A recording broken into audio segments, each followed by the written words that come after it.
hear me? Good morning. It is Wednesday, the 30th of November, of Thanksgiving. That is how my brain has gone lately, that it feels like the 30th of Thanksgiving, pretty much. Anyway, hello. Because I don't have a video ready for you, a tutorial um, for today, which usually videos come out on Wednesday.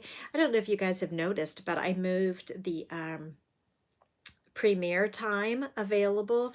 So like videos don't go up at 8 a.m. Eastern anymore. They've been going up at noon um, Eastern, because it seems like I've done some look at the statistics, and most of my subscribers are available around lunchtime, and they're on YouTube around lunchtime more than first thing in the morning. Good morning, welcome. So I wanted to just take a few minutes to enjoy a check-in with you guys. I feel like I've got a little bit of a cold, and with Thanksgiving, things have been super busy. Hello, good morning. And where are you chiming in from today? What part of the world? Um, so I just wanted to check in with you. I did buy a new book recently, and I wanted to show it to you. It is a Tunisian in the Round book. So I'm not like recommending it necessarily because I haven't tried it yet. Ontario, Canada, wonderful. I've not tried the book yet. I'm not endorsing it. I don't get a kickback. There's no link in the description below. None of that. I just wanted to just have a topic to chat with you guys about. And it's this Learn Tunisian Crochet in the Round book by Annie's. Now, I did used to work for Annie's. Hello, good morning. I did used to work for Annie's years ago, from like 2017, South Carolina. Hello, Connie. From 2017 until, hi, Brian, good morning. South Africa, wonderful. Hello, Karen. Um, and so West Virginia for Marcia. Hello, thank you all so much for being here. Tunisian in the Round with multiple hooks. No, I've not seen that. Is there a book out for that, or a class or something, or is it on YouTube? I would love to learn more about it. So anyway, I used to work from, oh, the Netherlands. Hello, good afternoon to you. I used to work for Annie's from 2017 to 20, no, is that right? 2014 to 2017, something like that. I was the editor of Crochet Magazine, as you guys know, and I was on the TV show Knit and Crochet Now for 5 seasons. Anyway, I don't get a kickback. I'm not endorsing this book. It's not a product review. It's just that, hey, I saw this book at Michael's and I bought it because you guys know that I love Tunisian, and I'm always, always, always wanting to learn more. So this is pretty intriguing. So it's in the round, but it's flat, and they're like motifs.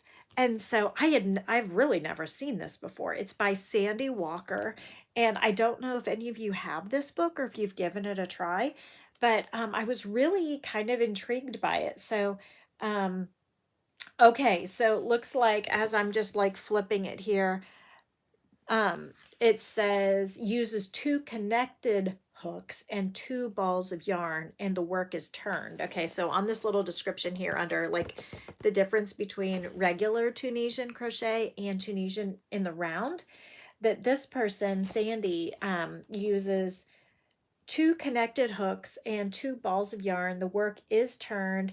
The forward pass is worked on the right side facing, and the return pass is worked with the wrong side facing. So really fantastically different. So does anyone have experience with this? I'm not familiar with this technique at all, so I'm anxious to learn something new. That person used 3 double-ended hooks. Interesting, interesting. Okay, I need to learn more about this. Do you need to learn more about this?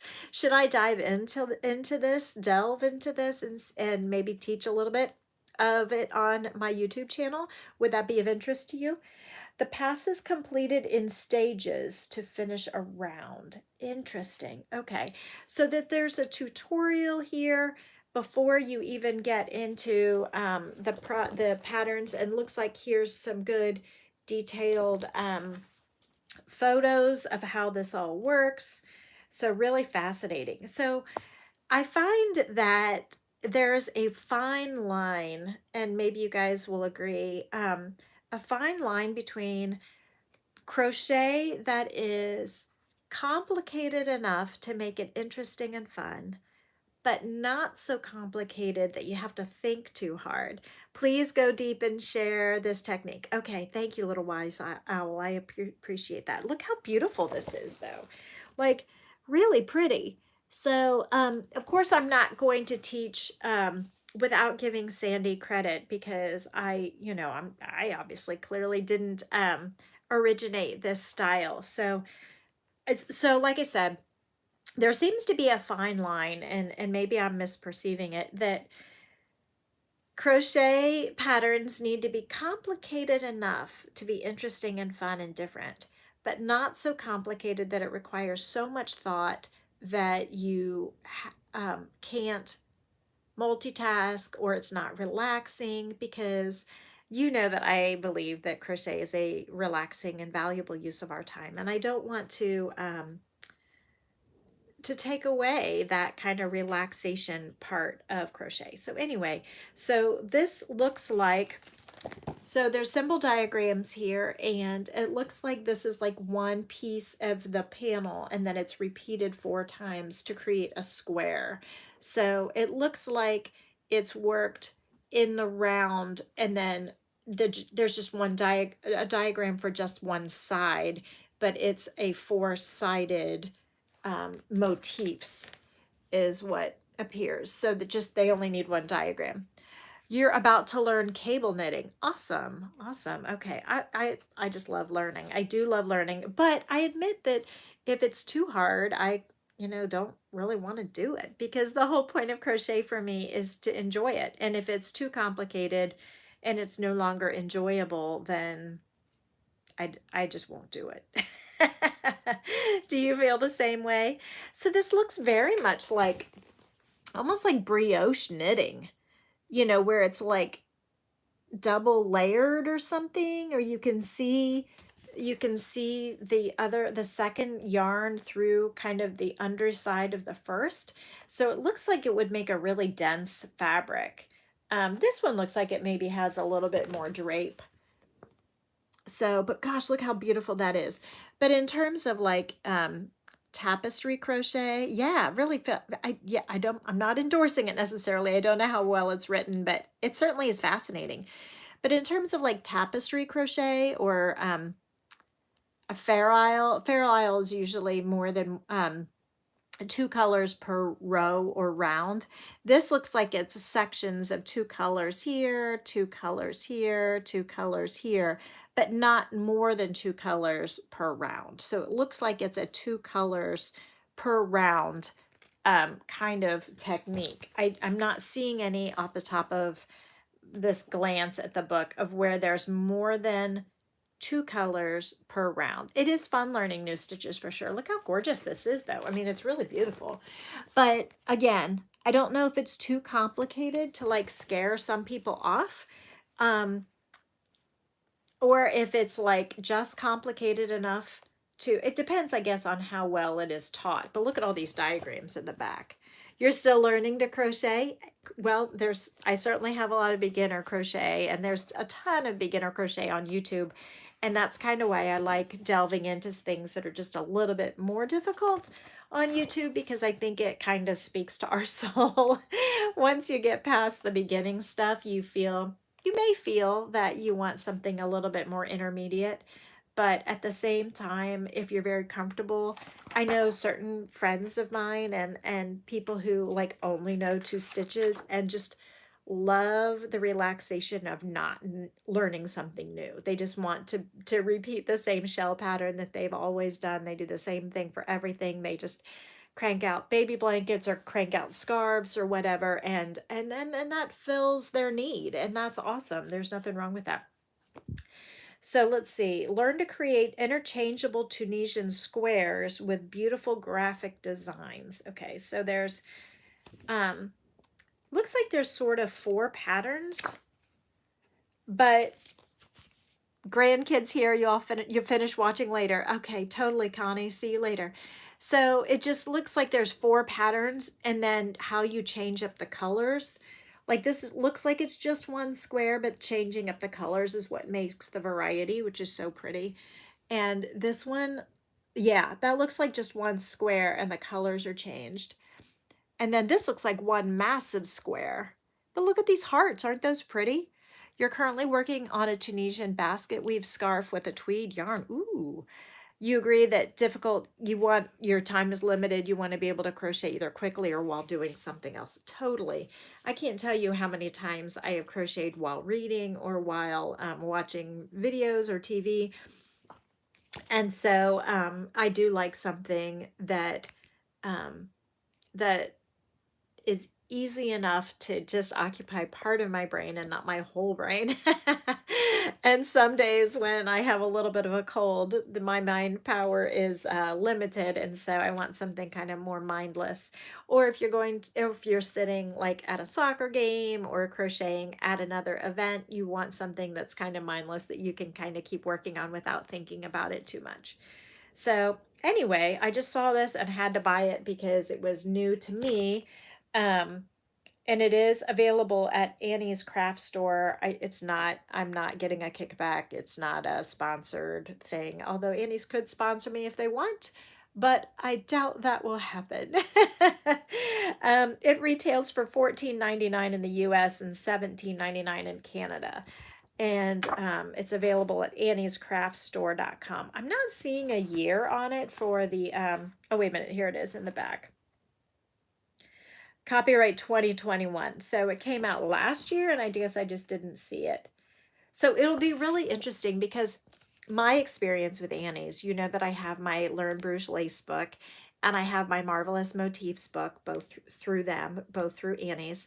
And it didn't say cabled hook, but I don't know if they're cabled hook or they're like solid aluminum hooks. Let me see if I can find that out. That is a good question.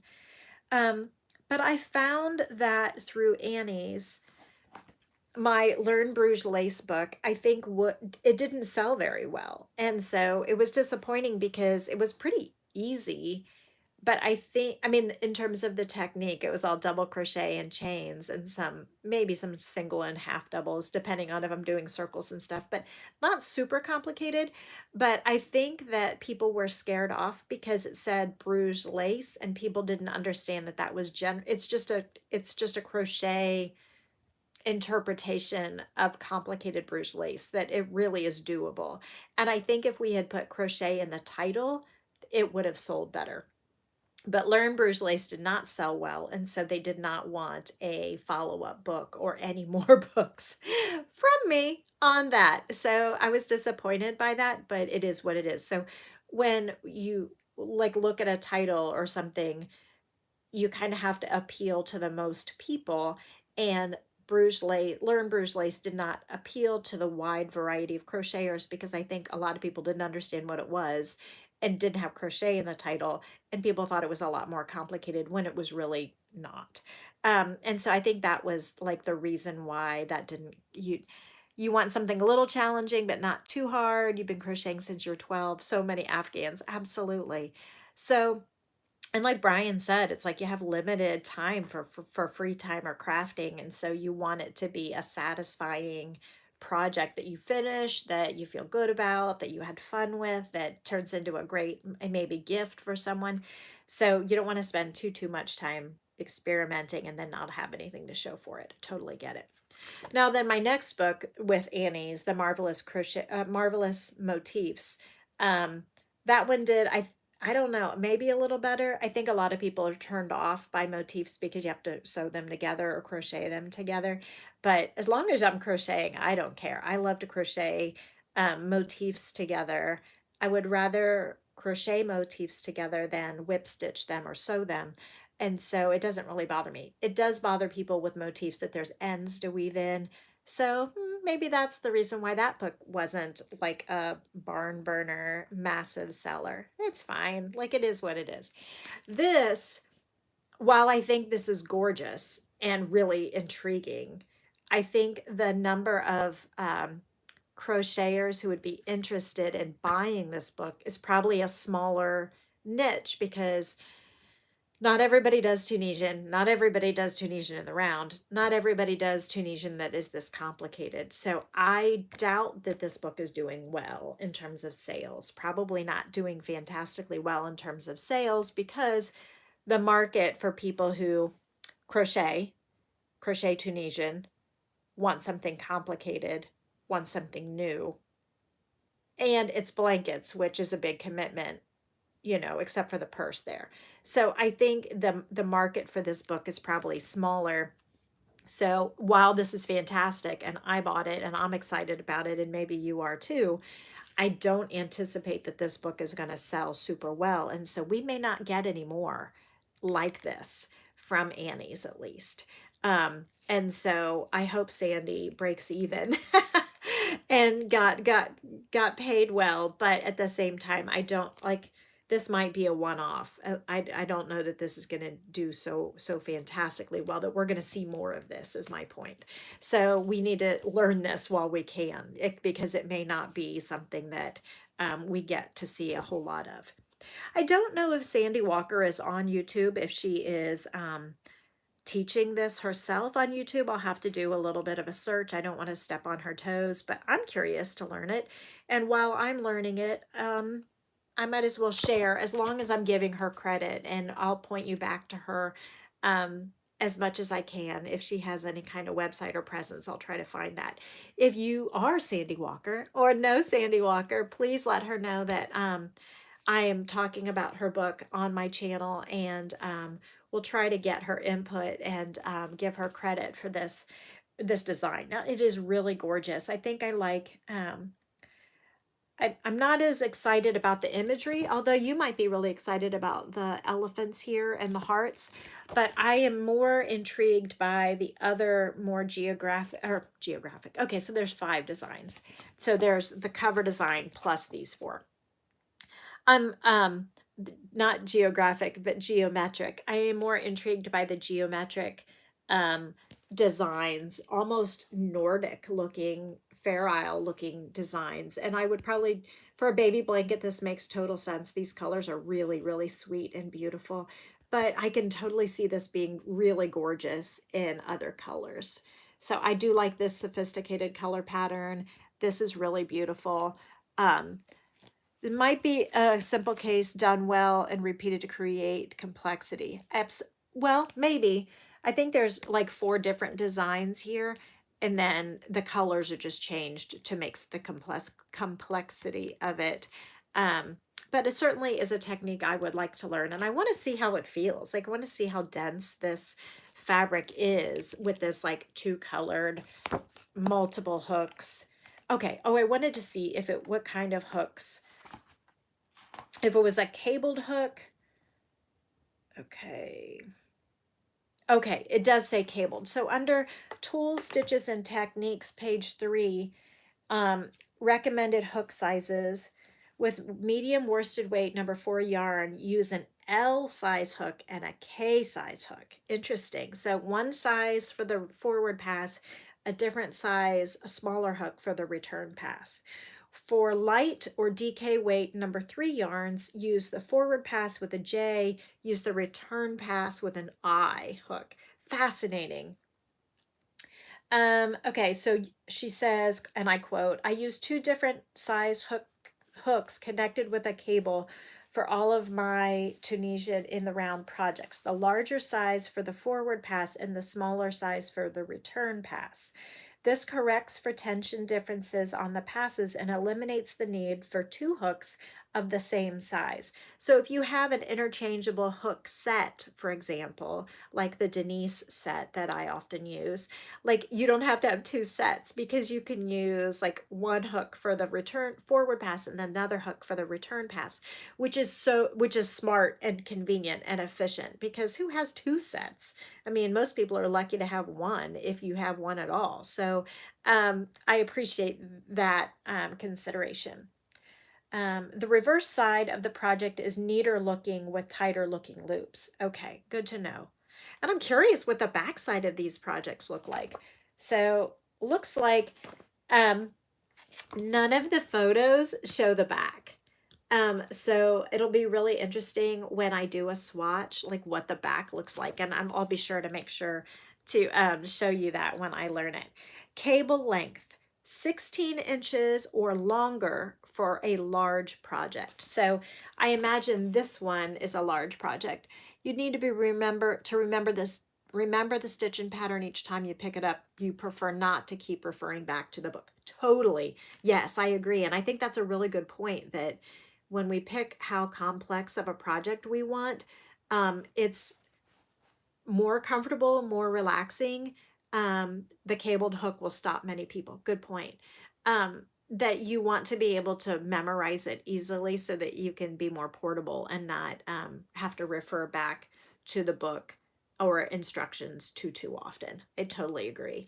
And you think the cable hook will hold some people back. So I agree. And it sounds like, if I was talking about drilling down the niche of like all crocheters who do Tunisian with cables, crocheters who want to do Tunisian that's complicated, you just keep drilling, you just keep eliminating more and more people out of the market of available people who are willing to buy such a book.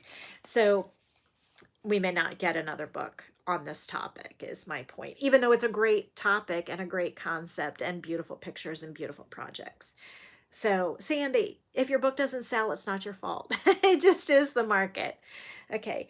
Hooks are available in sets that include cables, can be purchased as separate hooks and cables in the sizes and lengths you need. A selection of cable lengths is great for larger one-piece projects.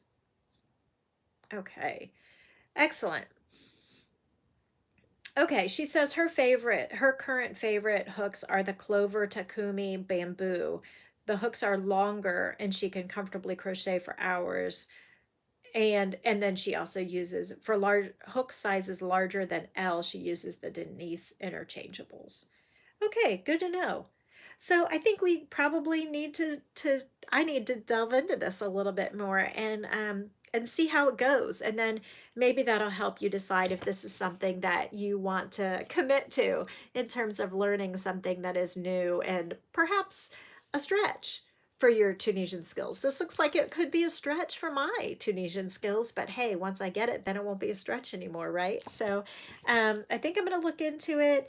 Thank you for your support with hitting the thumbs up button, and leave a comment in below if you want. And I will see you hopefully next Wednesday. Life has been super, super busy, but you know what? It is the way it is, and we still have to find some relaxing time. So I'll talk to you next time, and thank you so much for joining me today, either now or on the repeat. So talk to you later. Bye.